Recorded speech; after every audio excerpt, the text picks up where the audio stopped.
Good morning, everybody. This is probably going to be the last time I do a video in this audio deluge of a uh, closet, but I had a idea for a video and I wanted to make it.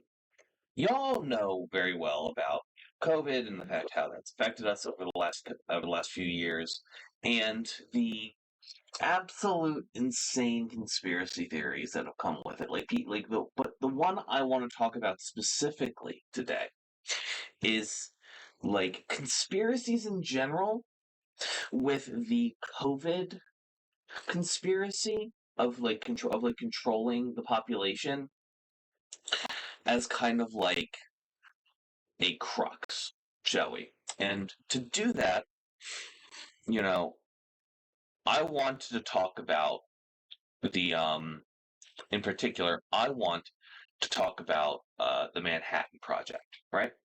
So y'all know the Manhattan Project as, oh, this was it was a mirror. We were trying to keep it a secret from the Nazis, and it was all this and things, and they did all these like super interesting tools to try to keep it compartmentalized and all this shit. And let's be real. The fact that the Manhattan Project did get exposed repeatedly, its existence. The only thing that wasn't able to get out per se, except in the case of, Kodiak, Kodak, Kodak, Kodak. I was mixing up with the tobacco brand. They got clearance to learn about the Manhattan Project because the radioactive fallout from their tests was affecting their X-ray film, contaminating their X-ray film nearby. And that's how they found out, and that's how they were allowed to know. But that's not even to say like the editor of Astounding Stories was like republished a story that was vaguely similar just by happenstance to like the idea of like an atomic bomb, and then had a bunch of fucking agents come in and shake him down and shit. And he was like, "You just confirmed it. I had a feeling y'all were working on something because a bunch of subscribers of Astounding Stories all moved their mailing addresses to Los Alamos." And who is what was the largest demographic of Astounding Stories subscribers? Fucking nerds, scientists, those types of people. A lot of people moved to Los Alamos to work on the Manhattan Project. But why is it absurd? It comes down to one thing in particular. Faking major events, psyops like that, like, there's a reason they come out eventually if they actually did it. And there's a reason why the events that have been faked, there haven't really been any events that have come out that have been faked since the advent of, the internet. It's because, the difficulty of trying to get 12 people to do what they're supposed to do on time without blabbing early is nearly impossible. All of these conspiracy theorists who are doing this are the types of people, like, they've never done any project management at any level.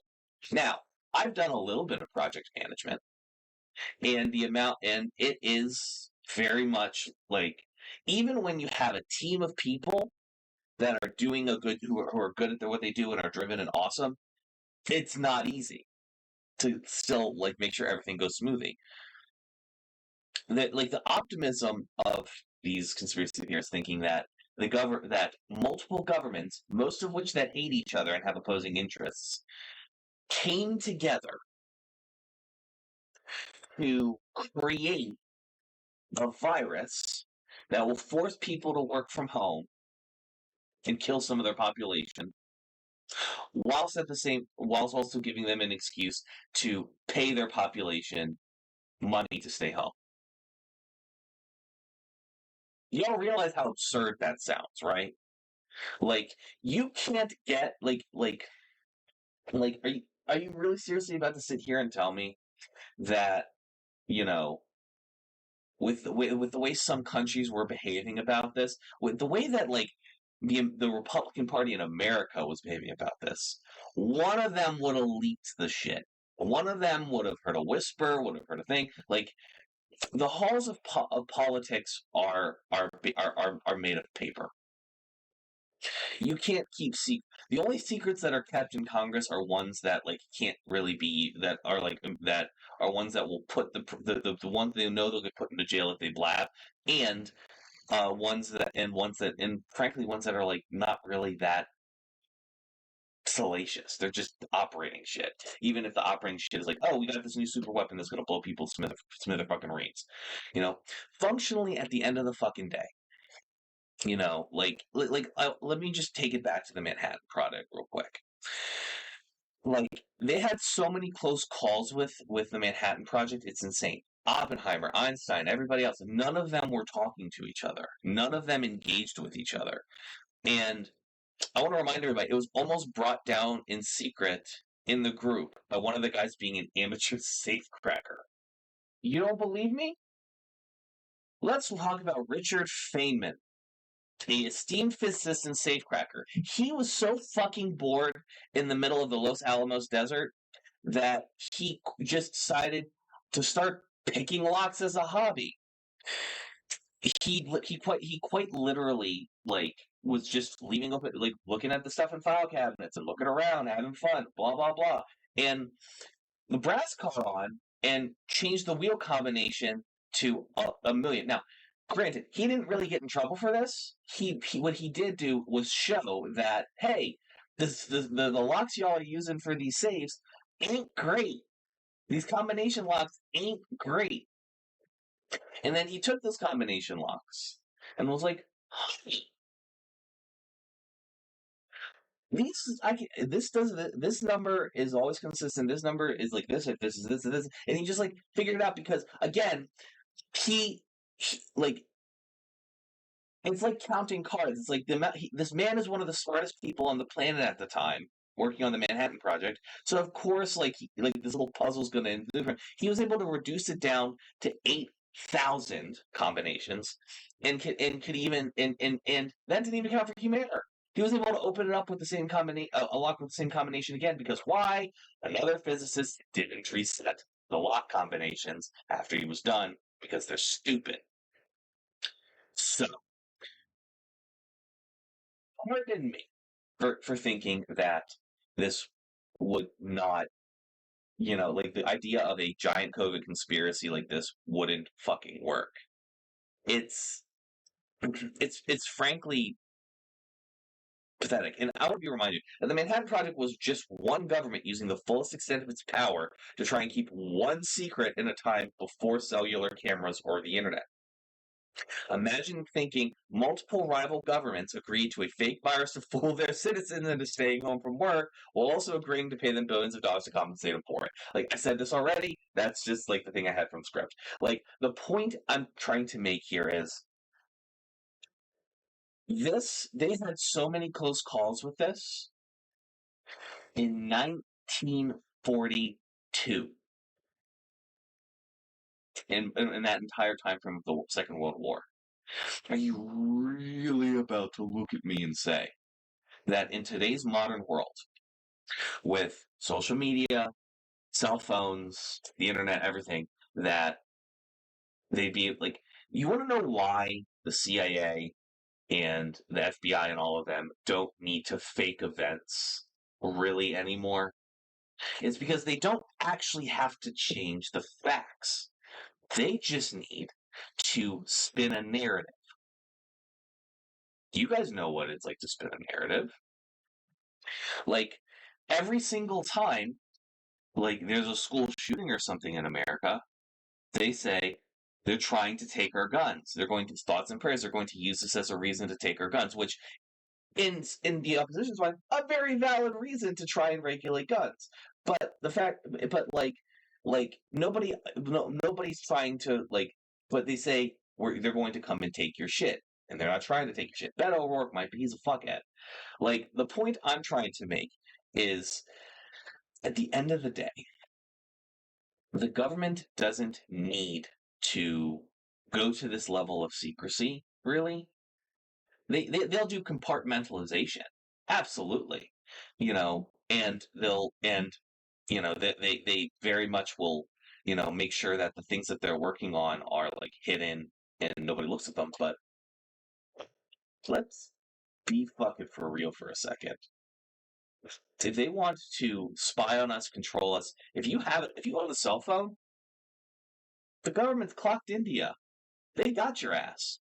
Like, like I used to be a privacy nut, and then I realized I can't function in the world without this. Like, not in the oh, I'm addicted to my cell phone type of shit, but in the oh, I'm living in a world where interacting with the job that you have, the trying to get a job, your phone bill, your pay, like all of it interfaces here. And a lot of places don't even have analog options really anymore unless it's something like utilities and they have to service old people who never bothered to learn. Netflix is completely digital now. You can't order movies from them anymore. Their last customer died last month at time of recording, and that's it. There is no COVID conspiracy like with an international cabal. It doesn't exist. Now, are places like, China and maybe to an extent the United States trying to hide their involvement? There are. Maybe it's man-made. I don't give a shit. Because, I don't fight y'all on that kind of stuff because I don't give a damn. If I'm being honest, it's so low on my list of priorities politically that I just don't give a damn. But no, there is no giant conspiracy. And, the conspiracy is you've bugged yourself. And if you ever look at news headlines and from any source whatsoever, foreign or domestic, you're being programmed. Not in the, Brave New World type of way. You're being programmed. You're being told what to believe. There's a reason why all of the anti-Ukrainian, propaganda that the Republican Party has latched onto in today's day and age, where does it all source from? Russia Today. What is Russia Today? Russian state media. And why do they want a lot of Americans to dislike Ukraine? Because they want to control Ukraine and they want the West to stop supporting them.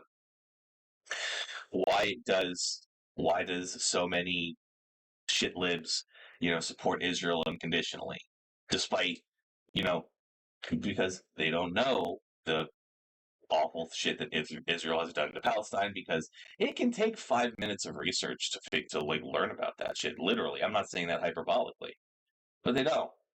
They get their news from news sources with people in charge that are invested in the propping up of Israel, and that's fine.